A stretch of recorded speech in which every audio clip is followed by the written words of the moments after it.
Ya, pemirsa, Zainuddin Amali resmi mengundurkan diri sebagai Menteri Pemuda dan Olahraga usai mendapat restu dan lampu hijau dari Presiden Joko Widodo. Muncul pertanyaan besar, siapa yang akan menduduki kursi Menpora menggantikan sang wakil ketua PSSI terbaru ini? Nama AHY sempat digadang-gadang sebagai kandidat kuat pengganti Zainuddin Amali. Tapi bagaimana dengan Golkar? Kita akan membahasnya lebih dalam sore hari ini bersama dengan Adi Praitno selaku Direktur Eksekutif Parameter Politik Indonesia. Selamat sore Mas Adi.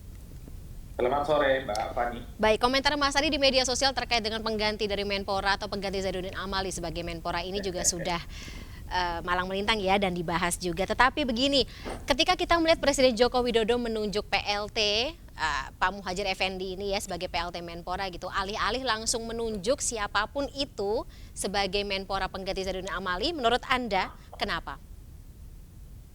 Ya tentu soal siapa yang kira-kira bisa menggantikan Pak Zainuddin Amali cukuplah alot sampai saat ini ya. Sekalipun sering kita dengar nama-nama yang sudah disorongkan ke Jokowi, kader-kader terbaik Golkar lah kira-kira begitu untuk menggantikan Zainuddin Amali, tapi tidak serta-merta nama penggantinya diumumkan. Justru yang ditunjuk adalah PLT ya. Karena saya kira ada dua kemungkinan. Pertama, mungkin dari sekian begitu banyak nama yang beredar, kader-kader Golkar itu adalah kader-kader yang sebenarnya membuat Jokowi begitu rumit memilih di antara salah satu mereka. Ya. Karena nama-nama yang beredar itu adalah nama-nama yang tentu saja memiliki kapasitas, kompetensi, jam terbang, dan memiliki kriteria untuk menjadi Menteri Pemuda dan Olahraga ya. Sebut saja misalnya nama yang sering kita dengar adalah Dito Aryo misalnya. Ya. Beliau kan kader Golkar, terus ketum AMPI. Ada juga misalnya Ilham Permana ya. Beliau adalah politisi muda Golkar dan saat ini adalah ketua umum AMPG misalnya. Ada juga misalnya nama Putri Komarudin yang saya kira juga cukup muda, berpengalaman, sekolahnya luar negeri dan saat ini adalah anggota dewan. Dan bahkan kita juga sering mendengar nama Pak Aceh Hasan Sadili Ya. yang saat ini adalah pimpinan Komisi 8, beliau aktivis, orang NU, dan yang paling penting adalah misalnya mantan juru bicara TKN ya, tim kemenangan Jokowi 2019 yang lalu.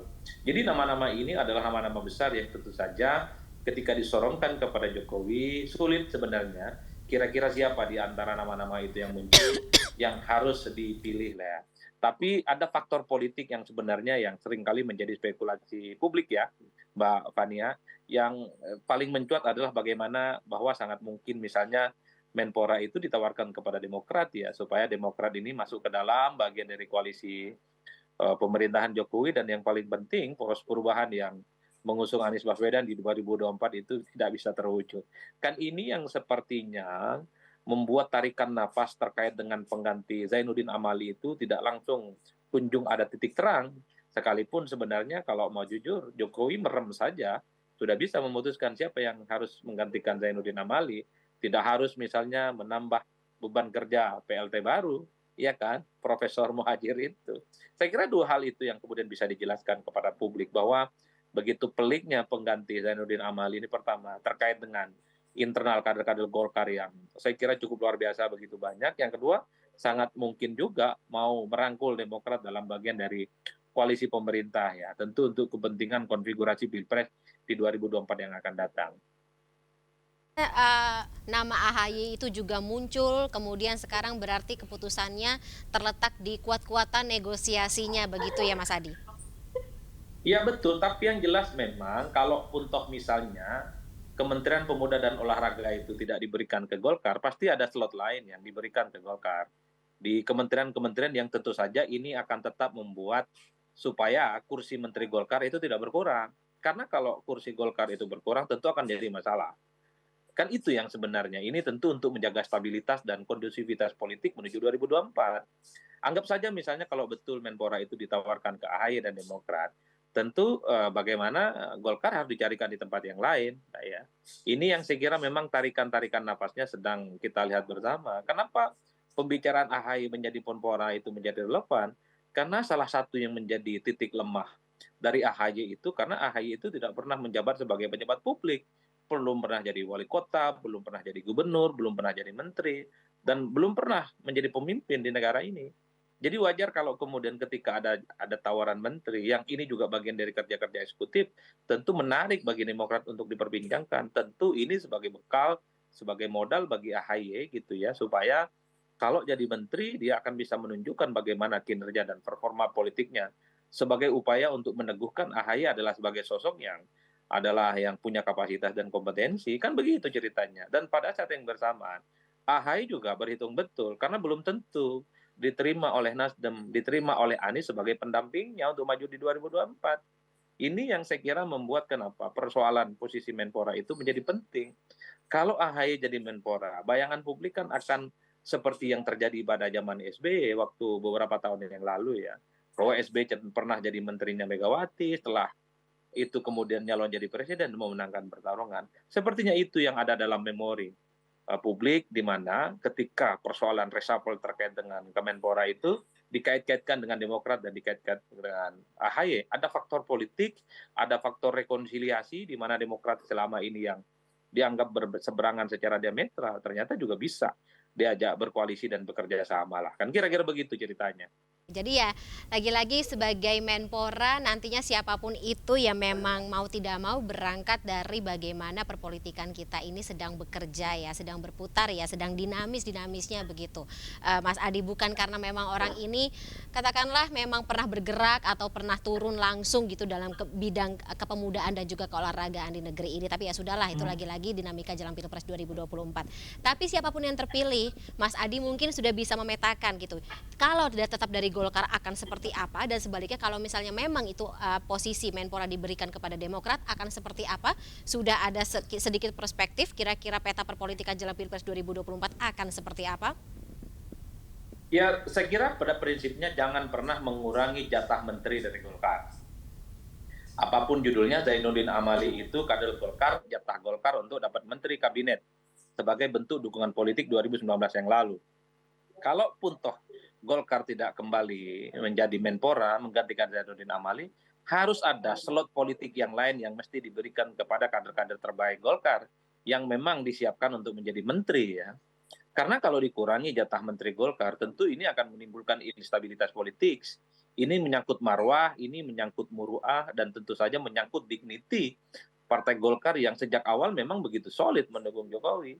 Jadi sekalipun tidak Menpora, pasti ada menteri lain yang akan diberikan kepada Golkar.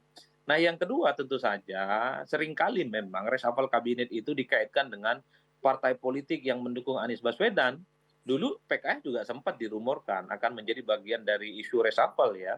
Bahkan ketika ada isu reshuffle beberapa waktu yang lalu terkait dengan impor pangan misalnya, terkait dengan sejumlah kinerja Menteri Nasdem, PKS kan dikait-kaitkan dengan bahwa mereka juga merasa tertarik atau dikaitkan tertarik untuk menjadi menterinya Jokowi. Tentu dengan harapan kalau PKS dengan Jokowi bergabung, maka partai politik pendukung pendukung Anies Baswedan, poros perubahan itu tidak quorum sehingga gagal untuk pencapresan. Nah, belakangan ini kita mendengar justru yang menguatkan ada Partai Demokrat ya yang kemudian dikaitkan dengan posisi kosong Menpora. Sekali lagi kalau Demokrat menjadi bagian dari koalisinya Jokowi, maka sangat mungkin poros perubahan itu akan ya kempes di tengah jalan, akan masuk angin di tengah jalan. Yang itu artinya Anies Baswedan, poros perubahan politik itu tidak akan ada di 2024. Ini yang kemudian membuat kenapa isu reshuffle selalu dikaitkan dengan politik 2024, Fania. Jadi tidak melulu bicara tentang kapasitas, tidak melulu bicara tentang kompetensi, tidak melulu bicara tentang pengalaman dan rekam jejak di bidang kepemudaan dan olahraga. Jadi nama-nama yang muncul saya kira kalau bicara kapasitas, kompetensi, dan pengalaman di bidang olahraga, saya kira sudah cukup. AHY masih muda ya, pengalaman olahraganya juga mantap. Bahkan saat ini mereka punya klub voli ya, namanya klub voli Lavani kalau tidak keliru yang dimiliki oleh Partai Demokrat. TBAC misalnya ya, rajin olahraga ya, selain sepedaan, main bulu tangkis juga, main bola juga. Putri Komarudin juga adalah olahragawan ya.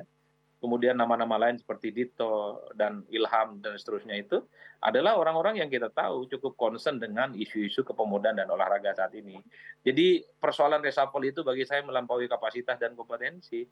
Ini terkait dengan bagaimana situasi politik saat ini dan tentu saja roadmap menuju jalan panjang di 2024. Jadi pelik, agak rumit, sekalipun sebenarnya terkesan agak mudah sebenarnya mengganti siapa yang harus menjadi Menpora menggantikan Zainuddin Amali.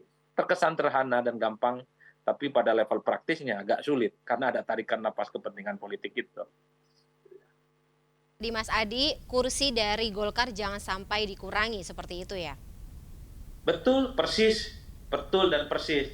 Karena kalau mengurangi jatah menterinya Golkar, bagi saya ini akan menjadi penanda Golkar pasti nggak nyaman di koalisinya Jokowi. Yang tentu Mhm. saja itu dianggap kerja dari Menteri Golkar itu tidak maksimal. Padahal Zainuddin Amali itu mundur bukan karena faktor kinerja, tapi karena faktor misalnya ingin fokus ngurus PSSI.